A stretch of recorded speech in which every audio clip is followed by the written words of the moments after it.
Kũringana na maabitha ũgima wa mwĩrĩ kaunti-inĩ ya Murang'a, gĩcunjĩ kĩa 60% gĩa atumia na airĩtu nokĩo kĩhĩmbĩirie mũtugo wa kuongithagia ciana cia ngenge ũrĩa kwagĩrĩire, na ũguo nĩ kuga gĩcunjĩ kĩa 40 no gĩtigĩtie. Mwana aciarwo ũguo nĩtugaga atĩ ithaa rĩa mbere rĩa mwana auma nda ya nyina nĩagĩrĩirwo nĩ gũkorwo ongithĩtio, na kuma ndagĩka ĩyo tugaga atĩ njanjo ya mbere ya mwana nĩ iria rĩu rĩa mamu wao, na iria rĩu nĩcotaga kũgitĩra mwana kuma kwĩ mĩrimũ mĩingĩ kana kũrwarwara.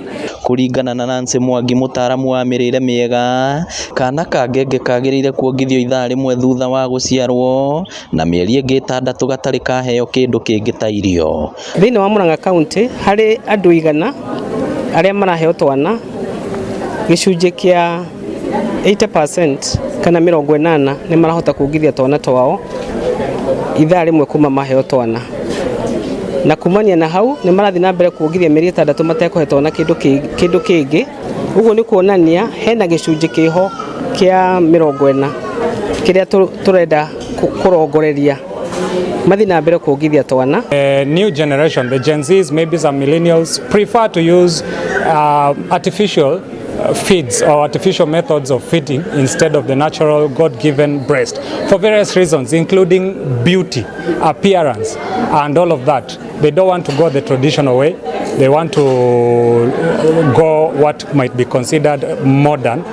Nĩ ũndũ wĩkĩrĩirwo na njĩra nene kuona kuma tarĩki 1 nginya mweri 7 wa kanana oro mwaka, thĩ yothe kũngũagĩra wongithia wa ciana, mambura ma kĩbũrũri ma mwaka ũyũ makĩrarĩrĩrio gũtabanio kaunti-inĩ ya Murang'a thibitarĩ-inĩ wa Kĩgumo level 4.